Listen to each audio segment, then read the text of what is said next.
I'm a soldier for Christ. I'm a soldier for Christ. I'm a soldier. No, they'll never take us under, because we're bringing truth like thunder. Raining on your speakers like a ton of bricks. Hold the cross high, cause we're Catholics. Fight the good fight with the truth. Stand tall with the truth. I'm a warrior for Christ. I'm in love with the truth. Love God, save souls, slay error. Go stronger. Go stronger. Go stronger. Welcome to the Terry and Jesse Show. Jesse's out of town today, but my good friend Dr. Ed Mazza is joining me. We have an amazing story, amazing show, because we have Bishop Athanasius Schneider, the auxiliary of Estonia, Kazakhstan, and he just met with Pope Francis because it was an Edlemina visit. Every 5 years, bishops go to meet the Holy Father and give a report. I think there were 10 bishops in his area to go meet the Holy Father. Bishop Athanasius Schneider, welcome to the Terry and Jesse Show. Thank you. God bless you. Well, he's blessing us big time, Dr. Ed. Amen. And, you know, at Bishop Athanasius, we have something in common. The Opus Angelorum, the work of the holy angels. Father William Wagner has my spiritual father, and I understand he taught you in the seminary down in Brazil. Is that true? Yes. Okay, well, he's the one who formed me for the last 30 years to keep me on the straight and narrow road. So I know that he told me a lot of good things about you, and so we're honored to have you. Bishop Athanasius, can you tell us your March 1st meeting with the Holy Father? What went on there, and can you kind of set us up with, we're going to ask you questions that you already are familiar with because LifeSite News did a nice article on this, but can you set the stage that what kind of things went on when you went to meet the Holy Father? What was the purpose of it? Yeah. It was a meeting with the bishops of the Central Asian region, and we spoke about our dioceses, about our countries, and especially with the relationship with the Muslims, because we are living in a Muslimic countries, and then the Holy Father said we can express our concerns, even our critics, and he likes a very free discussion. And so one of the bishops raised the question about the problem of the admittance of the adulterers to Holy Communion in the church. And then the other issue of in some countries, the admittance of Protestant husbands, spouses to Holy Communion in mixed marriages. And the other question, his concern was, one of the bishops expressed the concern because of the practical spread of homosexuality in the church. And so the Holy Father answered every question, but it was in a more general way. It was not so possible to deepen concretely the concerns. And then I raised my question about the problem of the phrase in the Abu Dhabi document, which speaks about the diversity of religions. And I read the Holy Father a short text where I asked him to correct this expression. And then he answered suddenly that one has to understand the diversity of religions as the permissive will of God. So permissive will of God that God permits. And then I insisted that in the same phrase, it's also the diversity of sexes or of races and people. And so it cannot be a permissive will of God when there is the diversity of sexes and peoples. And then the Holy Father conceded that, yes, this could be understood wrongly. And then I asked him, please, Holy Father, yourself, please make a public declaration to clarify this. And then he did not answer me clearly upon my request my concrete request that he may publish a declaration in which he explains correctly this phrase. Thank you for saying what you said, and thank you, Holy Father, for having the humility to listen to what you just said, because I think of another bishop here in Los Angeles, Bishop Robert Barron. He said a church that's not precise about what it teaches can be a corrupt church. And what he meant by that, Bishop, he said that we need to be very, very careful of how we phrase things so there's no ambiguity and it's very clear what we teach. And also, Bishop Athanasius, I really appreciate you using biblical language like adultery than, what's the term people use now, the irregular unions. Right. And, your clarity is what we want as lay people. We want to know why we believe it and where is it, and biblically. So I appreciate that. Dr. Ed, what's the next question you want to ask the good bishop? Your Eminence, I wanted to ask, as a medieval historian, I think about troubled periods in the Church's history. For example, there was the crisis of having three so-called popes at the same time, the Western Schism. Mm-hmm. And as you probably know, Your Eminence, it was a Holy Roman Emperor, mm-hmm. a political figure, who stepped in to try to help the Church do the right thing, and all three men resigned. But anyway, not to get too caught up in the details, but my general question is this.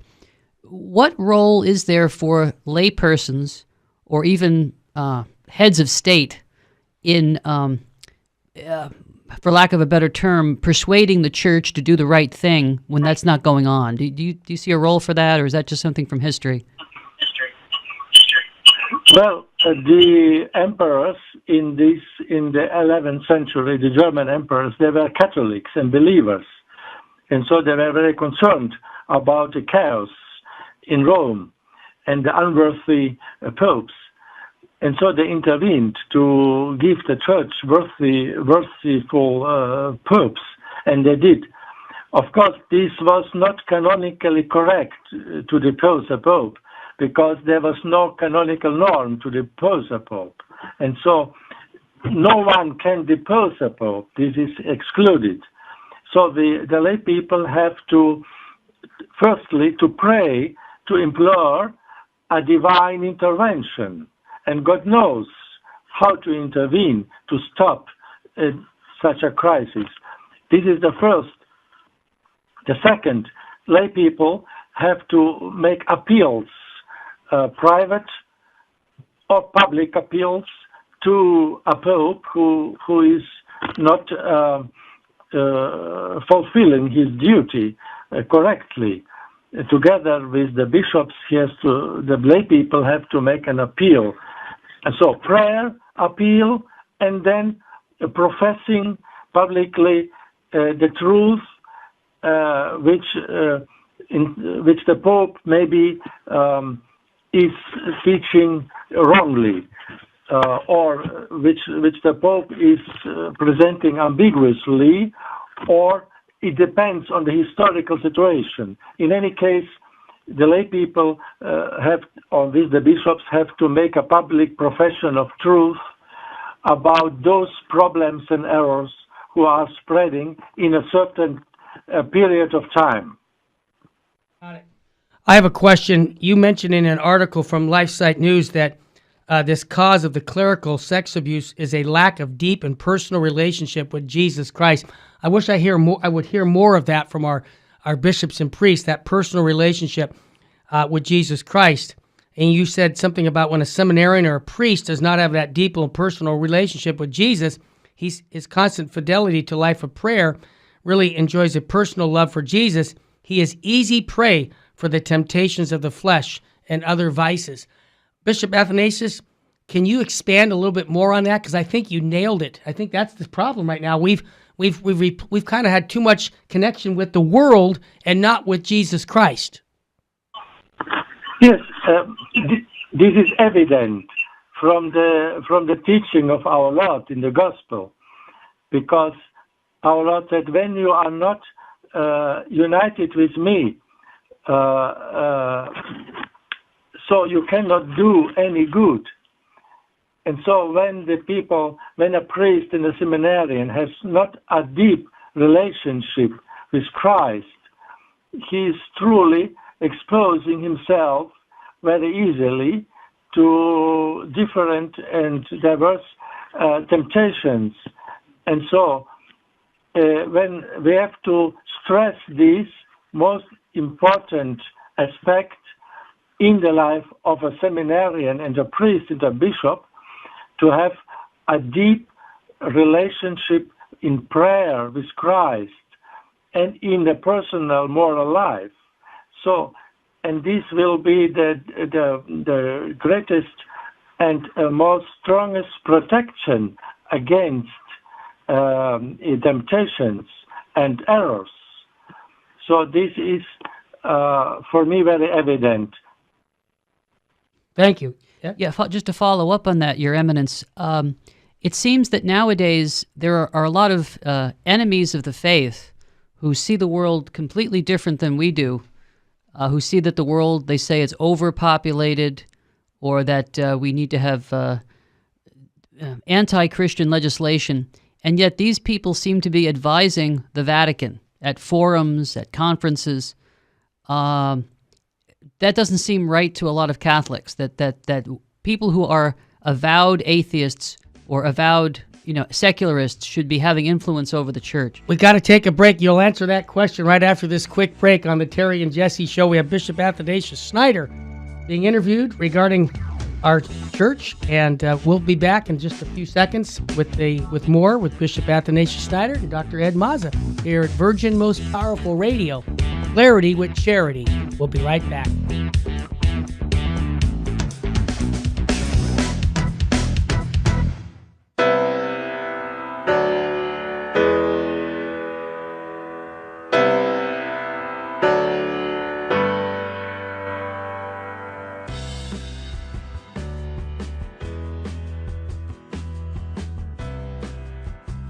This is Terry Barber inviting you, all the men, to a men's conference June 15th at the Sacred Heart Chapel. This is going to be a day where we're going to talk about true masculinity. There's a problem in the Catholic Church today. We have very few men who love the Catholic faith.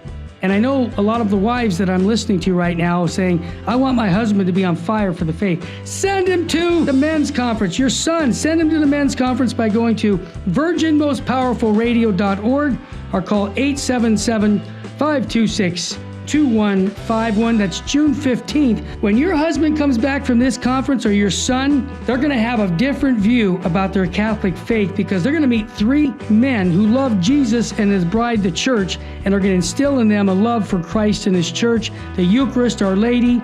Bring them to virginmostpowerfulradio.org. Sign up there or call 877-526-2151. Full sheen ahead. It is only because of your continued prayers and generous donations that Virgin Most Powerful Radio can broadcast live each weekday. We count on your spiritual and financial support because you understand the urgent need for Catholic programming that shares the gospel with clarity and charity, but without compromise. Please prayerfully consider becoming a monthly donor. You can set it up with the touch of a button on our website, catholicrc.org.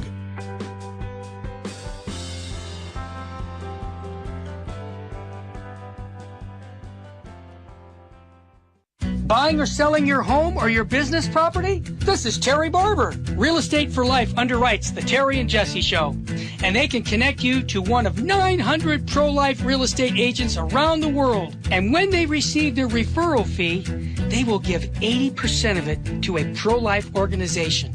Wow! That's 80%! realestateforlife.org, 877-LIFE-US1.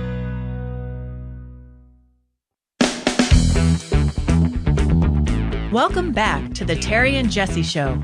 To join the conversation, call 888-526-2151. Now, here's Terry and Jesse.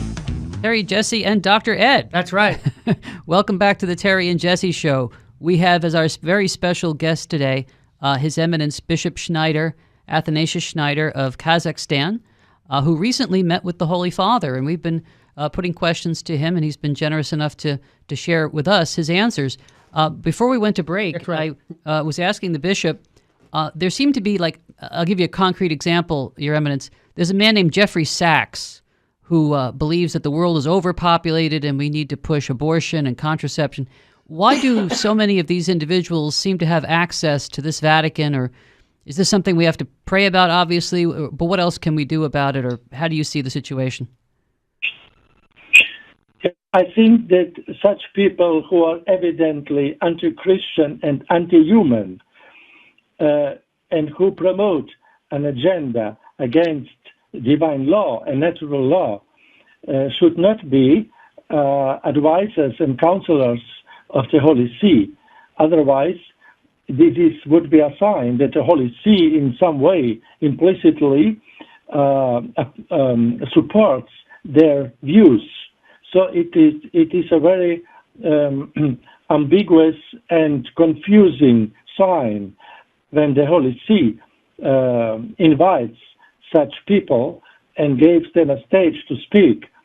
This should not be done, and the lay people have to address this and express their concerns about this publicly and to make known to all, because this is a bad example for the entire church, and this weakens the clear witness which the church has to give in our days. Thank you. I have a question regarding the sexual misconduct of the church right now, the crisis. You mentioned the statistic that 80% of victims were post-pubescent males. How do you respond to Cardinal Blaise Coupage and others who point to the John Jay report and other studies as evidence that there's no causal relationship between homosexuality and the clerical sexual abuse? Well, this statistic is a fact. We cannot deny facts. When someone starts to deny facts, how can you speak with him in a serious manner? It is impossible to deny facts. Well, as I told, this does not mean that every homosexual person necessarily abuses minors. No, but we are speaking about the abuse of clergy. In the clergy, this is a fact, and we have to address this. Otherwise, the problem will not be resolved in an efficient manner and in an honest manner. So the denial of this reveals that these people who deny the connection between homosexuality and clerical abuse, they are promoting and pushing through another agenda. That means to promote in the church homosexuality, that homosexual acts and homosexual lifestyle should be accepted by the church. This is for me a clear sign of agenda. Bishop Schneider, it seems to many Catholics that there is an unequal application of the law in the church, that men like Cardinal Pell seem to suffer a great deal on accusations of sexual misconduct, whereas other prelates within the church who might be guilty of the similar things, they seem to be treated with kid gloves, so to speak, to use the American expression. They get elevated. Or they get promoted. Can you speak to that at all, about the sort of the inequality within the church with regard to the application of the law? Well, I'm not acquainted with every cases concretely, but concretely to Cardinal Pell, I assume that he is innocent because the accusations are ridiculous and which were made to him. It is a shame for a judicial system to condemn a man with such weak and ambiguous and accusations as they were made against Cardinal Pell.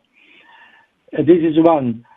And the other thing, I think that some people in the church, clergymen, I mean, who are promoting the homosexual agenda and to promoting the ambiguity of the moral teaching, it seems that they are in some way protected. I don't mean that they themselves had committed abuses or are committing. This is, I don't know. But I only speak some clergymen in high positions who are publicly advocating the acceptance of homosexual acts and lifestyle, that these clergy are promoted in the church hierarchy. This is for me unbelievable, and it is for me a sign that there exists a kind of clan or a kind of clerical group who are promoting each other because of common views, but wrong views concerning the teaching on morals and faith. Thank you very much for that. Because that was my next question. You just answered it. What concrete measures do you believe the summit should have taken to offer real solutions to the problem of clerical sexual abuse? Bishop Athanasius. A good doctor and physician has to go deeply to the roots of the sickness.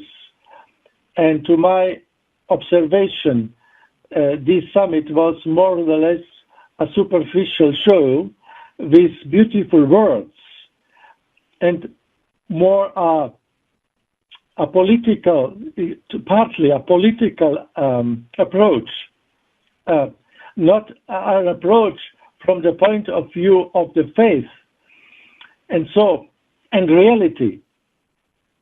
And so they had to show the deepest roots. And the first is the spread of relativism in the teaching of moral theology in the church since the council, and the wrong teachings in the seminaries and theological faculties about concretely that every sexual act outside a valid marriage is offensive to God, is bad, is evil, intrinsically, and is damaging the personality because it's offending God and is a moral sin and has to be avoided with the grace of God. Amen. At any cost.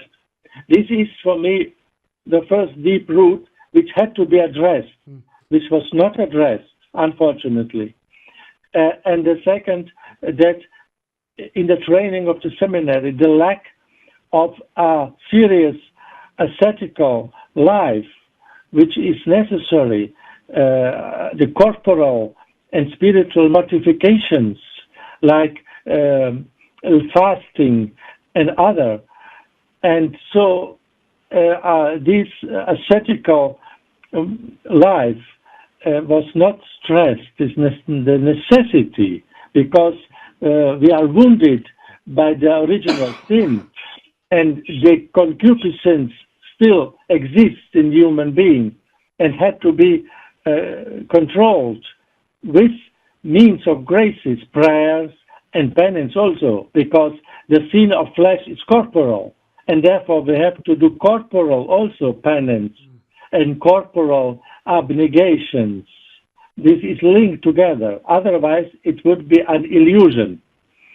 And then had to be stressed also as we already mentioned, the deepest aspect is the deep personal relationship with Christ in prayer and moral life, and the deep love of Christ for seminarians and for priests.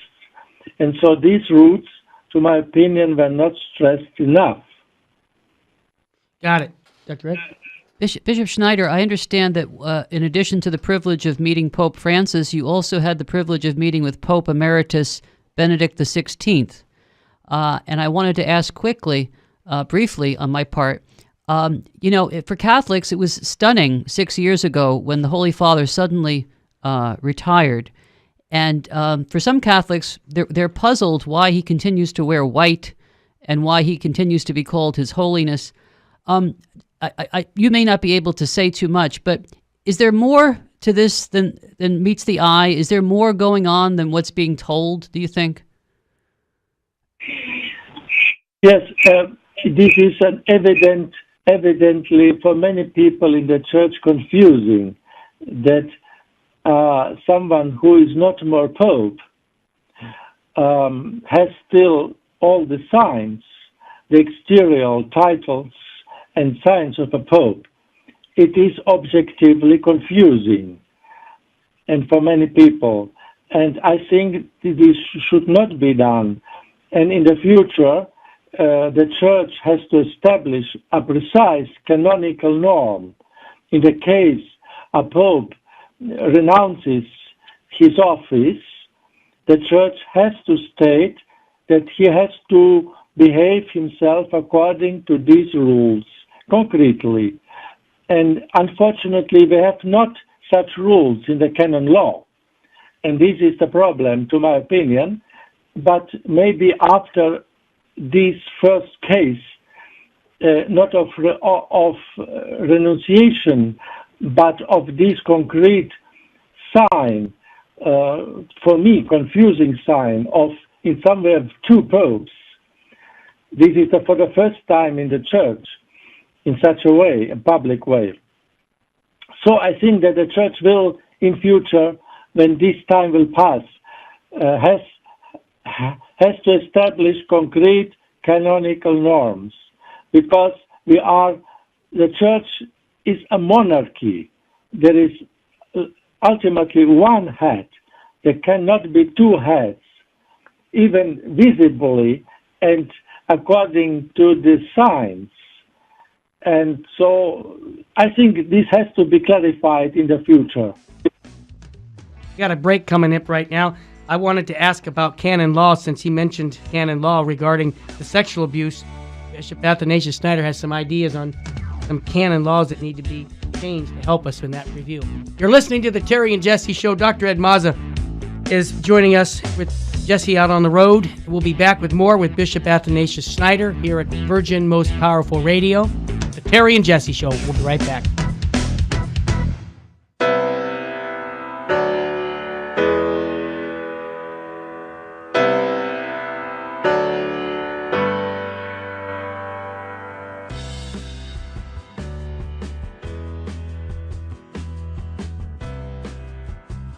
This is Terry Barber inviting you, all the men, to a men's conference June 15th at the Sacred Heart Chapel. This is going to be a day where we're going to talk about true masculinity. You know, there's a problem in the Catholic Church today. We have very few men who love the Catholic faith. And I know a lot of the wives that I'm listening to right now are saying, I want my husband to be on fire for the faith. Send him to the men's conference. Your son, send him to the men's conference by going to virginmostpowerfulradio.org or call 877-526-2151. That's June 15th. When your husband comes back from this conference, or your son, they're going to have a different view about their Catholic faith, because they're going to meet three men who love Jesus and his bride, the church, and are going to instill in them a love for Christ and his church, the Eucharist, Our Lady. Bring them to virginmostpowerfulradio.org. Sign up there or call 877-526-2151. Full sheen ahead. It is only because of your continued prayers and generous donations that Virgin Most Powerful Radio can broadcast live each weekday. We count on your spiritual and financial support because you understand the urgent need for Catholic programming that shares the gospel with clarity and charity, but without compromise. Please prayerfully consider becoming a monthly donor. You can set it up with the touch of a button on our website, catholicrc.org.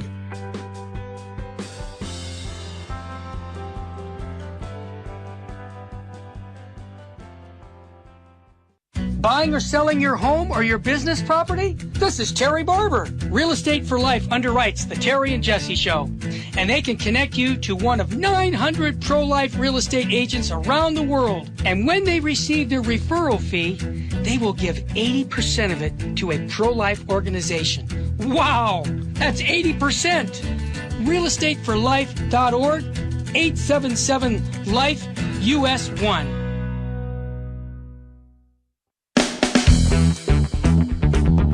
Welcome back to the Terry and Jesse Show. To join the conversation, call 888-526-2151. Now, here's Terry and Jesse. Welcome back. Jesse's out of town, but my good friend Dr. Ed Mazza, who does the Bar of History for Virgin Most Powerful, is with us. But more importantly, we have Bishop Athanasius Schneider with us, and we've been talking about church issues and the sexual problems in the church. And I had asked the bishop about canon law. Bishop Athanasius Schneider, what would help in regarding to the zero tolerance? In other words, with all these sexual problems in the clergy, I don't know if canon law has anything in there now, but do you have any solutions for that? Yes, we have to go again to the deepest roots. And so the problem of the clerical abuse, we have to address very seriously and the roots. And first, the church has to establish a very precise law in order to prevent that man with homosexual tendencies can enter a seminary. It should be prohibited and avoided, and also to the priestly ordination. Even there is a norm currently that only those who are very deep-rooted homosexual tendencies should be not accepted to seminary. But for me, this is not sufficient, because what does mean deeply rooted? It is not a precise expression. And how can you verify this? And so, in any case, when a young man shows or says that he has homosexual tendencies, he should be with charity and respect sent away and helped first to be healed discreetly and be a good layman in the world. And or when it will be discovered that a seminarian looks male pornography, he should be forever excluded from seminary and priestly ordination. So we have to prevent the entrance of people with homosexual tendencies to seminary, because homosexual tendency is objectively a personality disorder and a lack of perception of reality, because a homosexual person likes an object of pleasure against nature. So it is a perception in some way, a wrong perception of reality. And therefore this is also a kind of disorder. And people who have disorders, maybe other kinds of disorders, not only homosexual, should not be ordained, because a seminary and the priesthood is not a place to cure people. They have to be before already healthy, morally, mentally, intellectually. And so it would be better to have less priests, but good, healthy, spiritual men. This is the first norm, which had to be very strictly formulated precisely in the canon law, which is not yet done. And the second, that a priest or a bishop, a cleric, who committed even one case of sexual abuse of minors or subordinate people should be forever dismissed from the clerical state. So I would suggest these two concrete norms to add to the canon law. Bishop Athanasius Schneider, you have a PhD in common sense, and common sense ain't that common, as G.K. Chesterton said. What you just said, it makes total sense to me, but I'm wondering what in the world is going on. That what you just said should be implemented, but I'm not in management, I'm in sales, but I can tell you, the bishop, this, that if I was voting at the next conclave, I'd be voting for you, my friend. You got another question, I'm sure. Yes, sort of a follow-up to that, Your Eminence. The Catechism of the Catholic Church and the Congregation for the Doctrine of the Faith have taught that homosexuality is not a category like male, female, or Italian, Irish, and yet there are bishops and cardinals even within the church who treat homosexuality as if it is just some variation, some protected category, or a category. But and I see this as ambiguity, or at best, or error at worst. Can you confirm that the teaching of the Catechism and of the Congregation for the Doctrine of the Faith back in the 1990s and early 21st century, that teaching has not changed, that in fact there is no such thing as, you know what I'm trying to say, metaphysically speaking? Yes, of course, this is completely wrong to make a category of people who have homosexual tendencies. Firstly, it is also in some way an offense against human dignity. Human dignity cannot be defined by a objectively, personally disorder. This to make such a category, it signifies to offend human dignity of this person, because God did not create no one as homosexual. God created everyone only as man or woman. There is no other God's creation. The homosexual tendency is a consequence of the original sin. I mean, of several other consequences. So also the homosexual tendency, a disorder, as there are several disorders of people. So you would not categorize, for example, people who have a tendency to drink alcohol. So the alcoholics would not be categorized, or other people with some defects, I mean, objectively. And so for me, this categorizing homosexuals in the worst form as the so-called LGBT and so on, it is only a means of promoting immorality, of promoting the homosexual agenda to the detriment, to the harm of the persons and human dignity and divine law. Bishop Athanasius, I have a two-part question. One, Archbishop Vigano's letters kind of setting off this problem in the church and speaking so clearly. I personally, I've read everything he said, and it seems like he's a very holy man who really loves Jesus Christ and his bride, the church, and I really appreciate what he did. So I want to hear what you have to say about Archbishop Vigano, and also the question about the dubia from 4 separate cardinals. 2 of them have passed on to their eternal reward. But I want to ask you, I've been trying to keep that on the front line because I think it's important that, with all due respect, that the Holy Father answers these questions for the sake of clarity with charity. So, number 1, Archbishop Vigano, what's your take on him? I met already a couple of times personally Archbishop Vigano during the March Live in Rome, in the annual March for Life. You know, they are in Rome, and the conferences, and I had he left to me a very serious impression as a bishop who is concerned with the life issue and the other issues of church doctrine and church life. And what I have read about his statements, it is evident what he speaks. You cannot deny this. He makes these statements very clear, And now the case with Cardinal McCarrick demonstrated this, because he was dismissed from the clerical state even.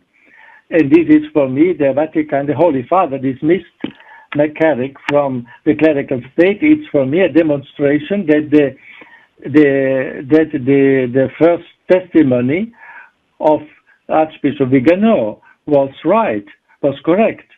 This is an effect. And so we have to take seriously his concerns in the church. But oftentimes, as happened in history, those prophetical voices who were raising their voices were not heard, unfortunately, sufficiently. And so it is the same case, to my opinion, with Archbishop Vigano.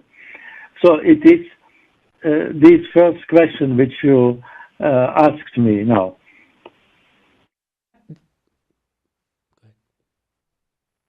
The other question was regarding go ahead. Yes, I surely agree with the dubia of the four cardinals, which they expressed publicly, first privately and then publicly, submitted to the Holy Father, to clarify the aspects in Amoris Laetitia concerning the communion for those who are divorced and living in irregular situations, adulterers. And but it's needed a clarification on Amoris Laetitia, chapter 8, which appears to allow Holy Communion in singular cases to those who live in civil irregular unions as husband and wife, and who have not procured a declaration of the invalidity of their prior marriage. Unfortunately, Pope Francis approved norms of some local churches, as example the Buenos Aires Bishops' region, which allow in singular and special cases, in such situations, the reception of Holy Communion. Even if these local norms do not represent a general norm in the Church, they nevertheless signify a denial in practice of the divine truth of the absolute indissolubility of a valid and consummated sacramental marriage. This issue is very serious and has to be addressed in all honesty and clarity. We can never consent and be quiet in view of the fact that in the Catholic Church in our days is introduced divorce, if not in theory, then in practice. Your Eminence, just to switch gears for a moment, your flock in Kazakhstan is a former Soviet Socialist Republic. I have a question for you about the Russian Federation and its promotion of the Orthodox Church, and yet some other troubling things. When we get back from the break, I'd like to ask you about the government of the Russian Federation, if I could. We'll be right back after about a 15-minute and a half break. You're listening to the Terry and Jesse Show. Dr. Ed's filling in with Bishop Athanasius Schneider. And boy, we got some good questions to ask the Bishop. We'll be right back.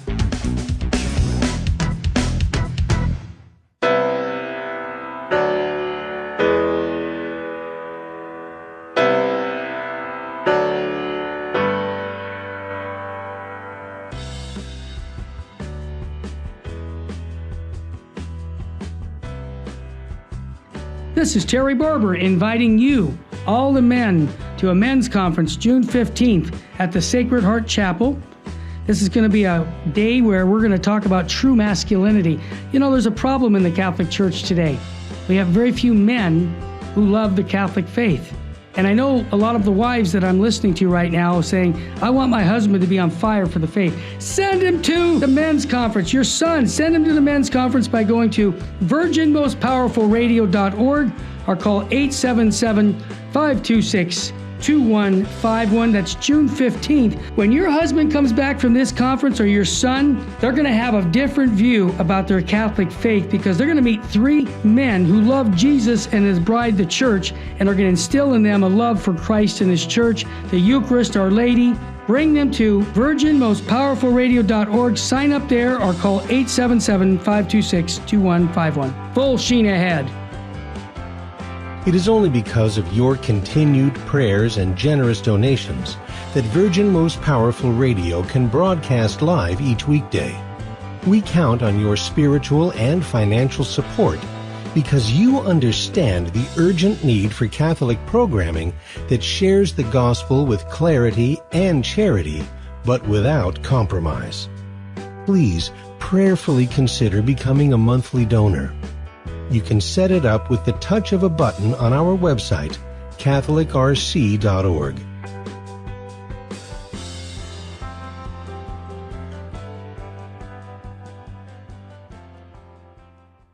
Buying or selling your home or your business property? This is Terry Barber. Real Estate for Life underwrites the Terry and Jesse Show, and they can connect you to one of 900 pro-life real estate agents around the world. And when they receive their referral fee, they will give 80% of it to a pro-life organization. Wow, that's 80%. realestateforlife.org, 877-LIFE-US1.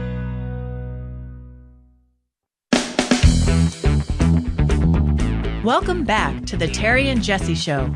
To join the conversation, call 888-526-2151. Now, here's Terry and Jesse. Actually, Terry Barber and Dr. Ed Mazza are here with Bishop Athanasius Schneider. I'm a little under the weather, but I'm hanging in there. I've been really enjoyed listening to Bishop Athanasius speak so clear to us on our Catholic faith. Bishop Athanasius, I wanted to ask you, because you lived in South America. I know that's where you did a lot of your formation for your seminary. And in October, there's a Synod in Amazon will be held in the Vatican. Your Excellency, you lived in Brazil. We know that. It's been said there's a shortage of priests in the Amazon, which some justify introducing married priests. Is it true that such sacramental crisis and shortage of priests exist? And tell me, do you think that is a good answer to the crisis in regarding vocations? I want to hear your take on that. I think this is not because I lived in Brazil, and the pious people, the simple Catholics, and even the indigenous people in the Amazonic region, they by themselves, they would never think about married clergy. So this idea of married clergy brought the white people, those theologians and priests who may be themselves are not living deeply a spiritual life as apostles of Christ. And so this is the first. And there were in the history of the church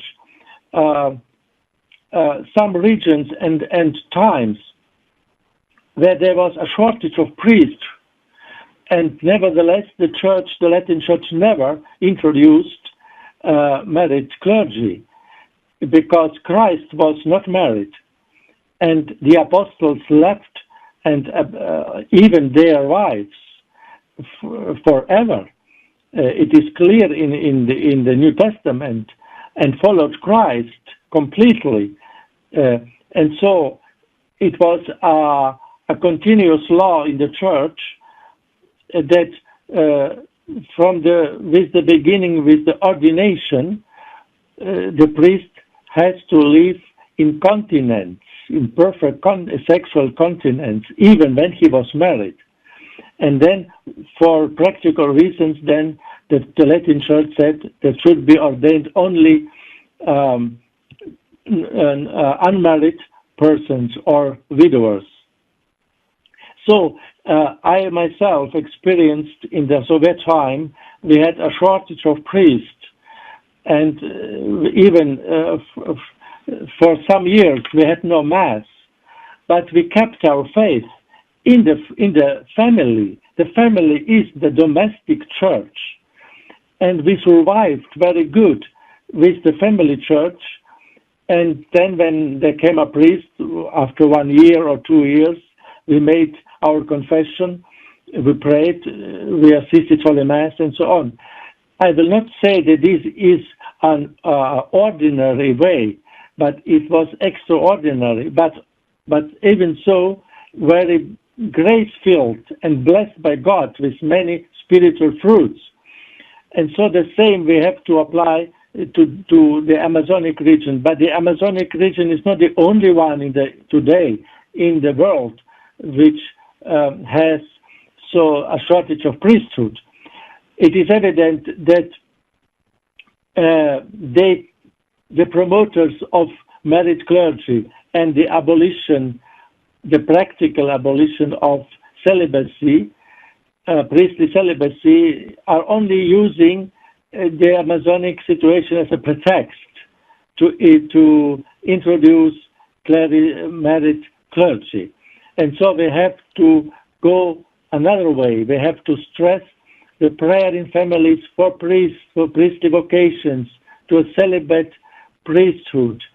And when we will stress these, and a good celibatarian indigenous priest in Amazonia who will live apostolic life with prayer and sacrifices, he will change the people, and he will, by his example, awaken new vocations, be sure. We have to follow this way which the Church gave as an example during 2,000 years already. Well said. Bishop Schneider, this year is the 90th anniversary of Our Lady of Fatima appearing to Sister Lucia as a nun and saying that the moment has come for the Holy Father, when God asks the Holy Father to consecrate Russia to her Immaculate Heart, promising to give world peace if the Holy Father, together with the bishops, does this. Today, Russia is no longer communist. In fact, they've built thousands of churches. And yet, on the other hand, the Russian government supports Venezuela and Cuba and socialist Marxist countries. Can you speak to whether or not Russia has been converted or consecrated, or what are we to make of Russia today? Well, we have to clarify what does mean conversion. Conversion means that we are converted to the full truth. And since the Orthodox Church in Russia, the majority, are not yet Catholics, I mean, at least united with the Holy See, they did not achieve a full conversion in the eyes of God, in the eyes of truth. But maybe we can say a partly conversion, yes, because an atheist and communist country now is becoming even exteriorly and visibly more Christian in the Orthodox confession. And the Orthodox is the closest to us. We recognize their sacraments. They have the deep veneration of Our Lady, of the holy angels, of the saints. So, and the religious life in monasteries and so on. So we have almost all in common, with the exception of the primacy of Peter, the Pope. And so this already we have to acknowledge a progress towards a conversion, I mean. And the other side, we have to look now the situation, even the political situation of Russia, on the background of the Western countries in the European Union, United States, who mostly promote an anti-Christian agenda, an anti-human, with the promotion of the ideology of gender to destroy marriage and family, the vital cell of human society and church is very dangerous. And so the Western European countries are promoting this and ever more the Christianization with the promotion of anti-Christianity, with promotion of Islam, and so on. On the other side, even if Russia supports Venezuela, Cuba, and socialist Marxist countries, this is, to my opinion, a political attitude.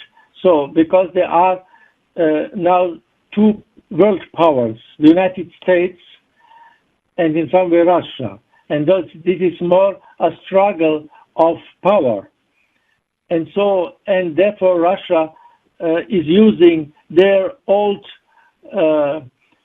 alliance with the other countries in order to keep in some way world power. This is so I observe this from this point of view.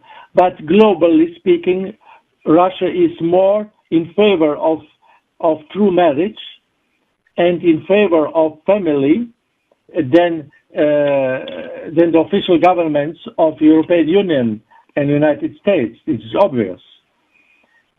In any case, I think that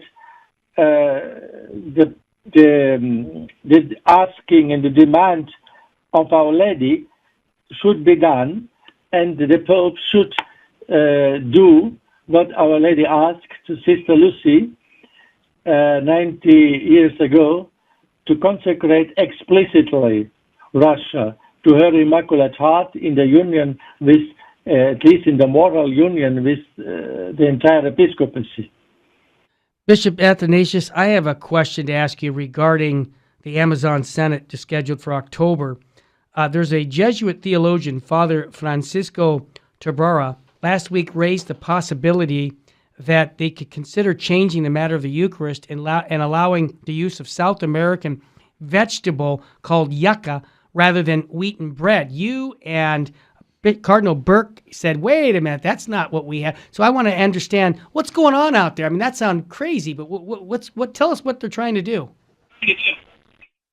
Well, first, recently, the Holy See said that this will not be a topic in the Amazonic Synod, thanks be to God.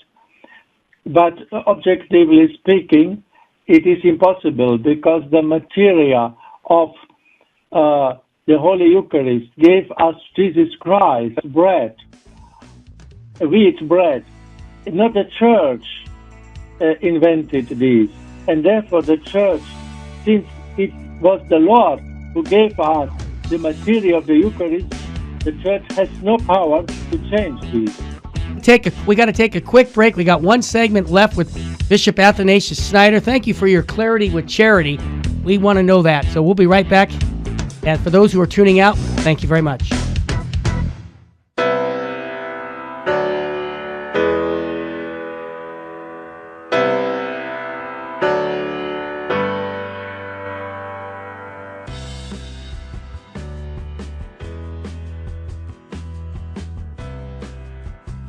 This is Terry Barber inviting you, all the men, to a men's conference June 15th at the Sacred Heart Chapel.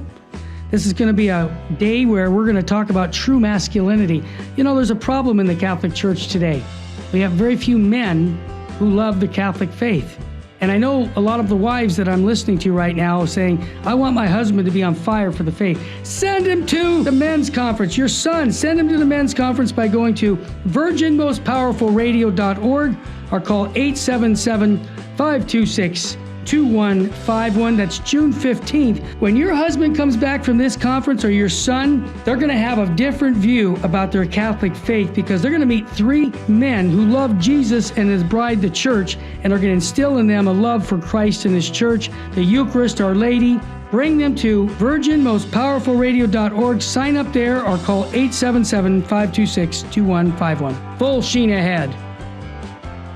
It is only because of your continued prayers and generous donations that Virgin Most Powerful Radio can broadcast live each weekday.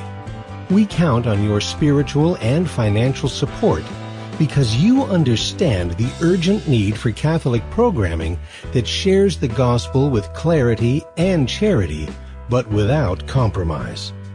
Please prayerfully consider becoming a monthly donor. You can set it up with the touch of a button on our website, catholicrc.org.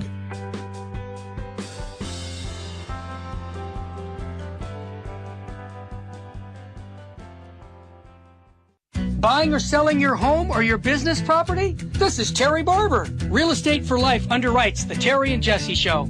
And they can connect you to one of 900 pro-life real estate agents around the world. And when they receive their referral fee, they will give 80% of it to a pro-life organization. Wow! That's 80%! realestateforlife.org, 877-LIFE-US1.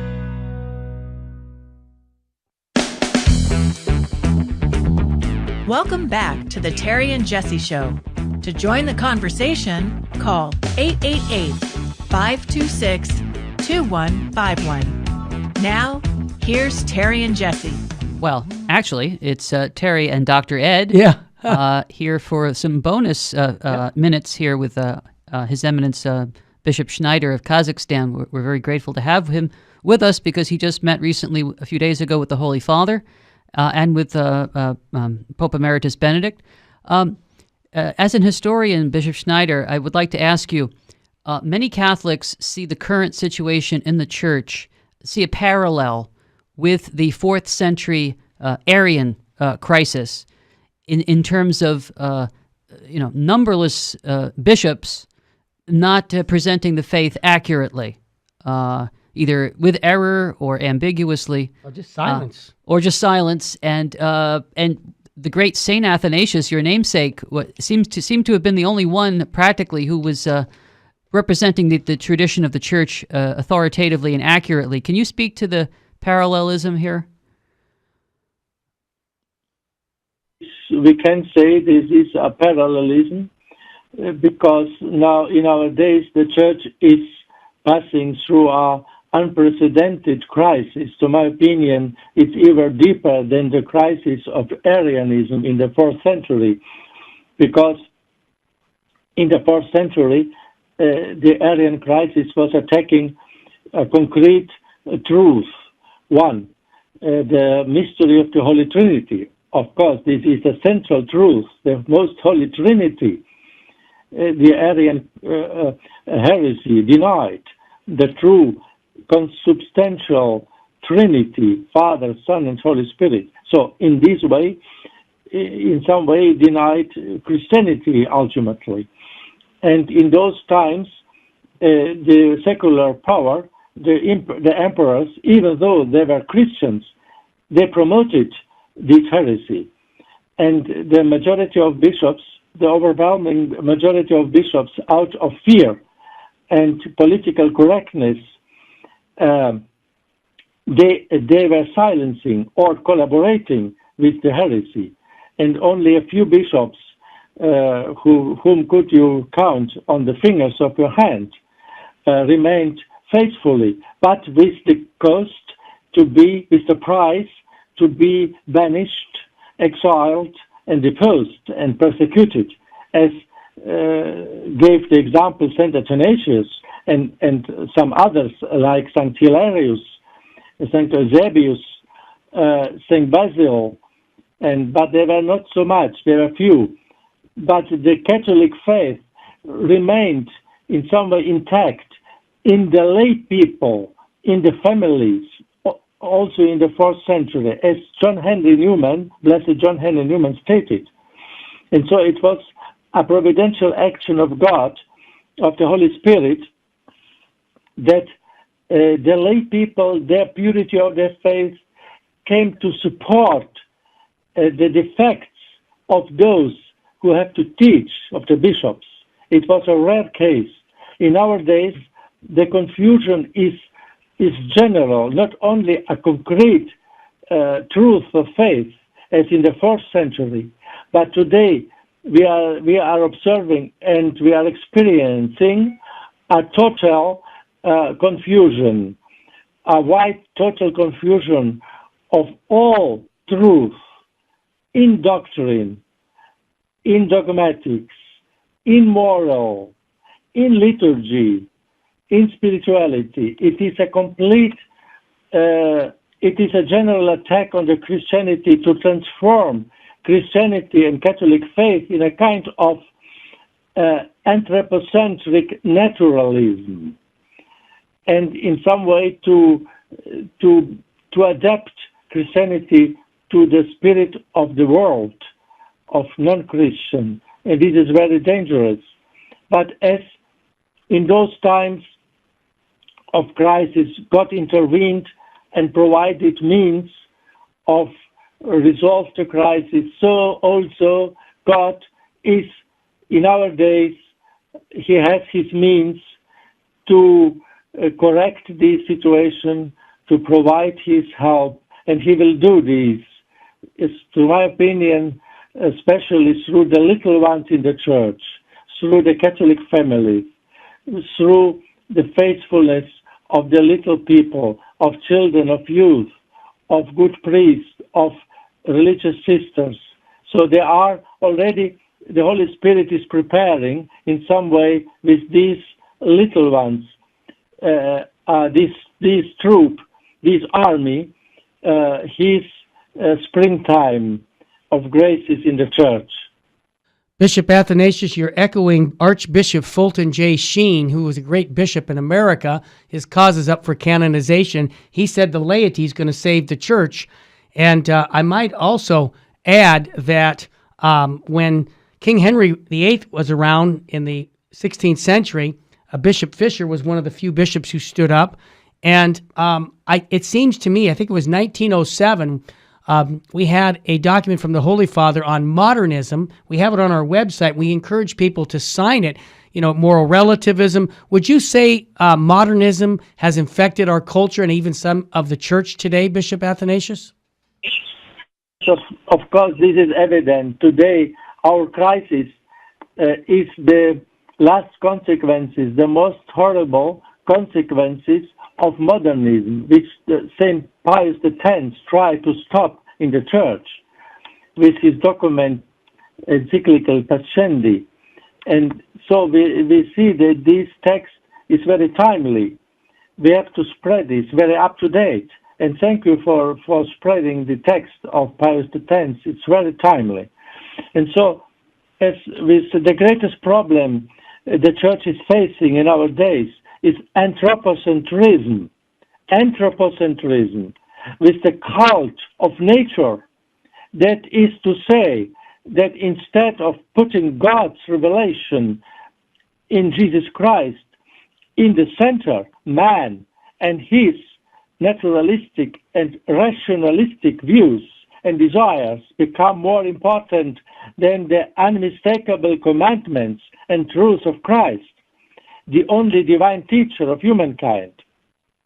So the world, and even ever more clergy in the church in our days, try to bend to their own desires and thoughts the clear will of God as it is evidently expressed in His commandments and in His revealed truth. As a consequence of such an anthropocentrism, the historical fact of the incarnation of God in Jesus Christ has to be denied according to this view, and in His true sense also distorted the incarnation, because an incarnate and visible God is for such a mental attitude of anthropocentrism, naturalism, disturbing. The modern man, and even many liberal and modernist clergy in the church, priests, bishops, cardinals, they want to be free from a God who is so demanding, who is so close and real in the incarnation and in the Eucharist. Instead, they want that God and His clear will be far away, that God should remain in the invisibility, that God should remain in a vagueness and in an indetermination, so that man can himself determine what is good and evil and what is true and wrong. All these can be summarized in the motto, I will do and sing what I want. This is the motto of these modernist priests, bishops, and cardinals. Such a naturalistic and egoistic anthropocentrism is the core of modernism, of Gnosticism, of Freemasonry, and links them together. And this attitude had already conquered vast areas, unfortunately, in the life of the church. Athanasius, we have 1 minute left. Who's your favorite saint? Who do you have a great devotion to? Of course, besides Our Lady, I venerate very much Saint Joseph, because he was the chaste spouse of Our Lady, and he was the most closest to Jesus and Mary. And of course, also my saints, my patrons, as Saint Athanasius, the great popes, Saint Pius X, great other saints, and also especially the little ones I like very much, Saint Therese of the infant Jesus. So this is the army of God, the saints. We have to be united with them. Athanasius, could you give our listeners a blessing from you, from Europe there? Dominus vobiscum, et spiritu tuo, benedictio Dei omnipotentis, Patris, et Filii, et Spiritus Sancti, descendat super vos, et maneat semper. Amen. Bishop Athanasius, thank you for taking the time, and I hope one soul at least is touched to fall deeper in love with Jesus Christ and his bride, the church. And thank you for your witness and your clarity in helping us lay people understand our faith. God bless you and your work. Ed, Jesse and I always say what state we should be living in, brother. After this interview, what state should we be living in? State of grace. And what state shouldn't we be living in, brother? Don't even go near mortal sin. Nope. I just want to thank everybody who's listening to this, because this was an extra segment that only you are listening to on the internet. I would agree we all need to be praying for Bishop Athanasius Schneider. Let's pray a memorare for him. Remember, O most gracious Virgin Mary, that never was it known that anyone who fled to thy protection, implored thy help, or sought thy intercession was left unaided. Inspired by this confidence, we fly unto thee, O Virgin of Virgins, our Mother. To thee do we cry, before thee we come, sinful and sorrowful. O Mother of the Word incarnate, despise not our petition, but in thy mercy hear and answer us. Our Lady of the Blessed Sacrament, pray for us. Bishop Fulton Sheen, pray for us, and for his canonization to speed on. Bishop Athanasius, thanks again for joining us here at the Terry and Jesse Show, and God bless you and your community.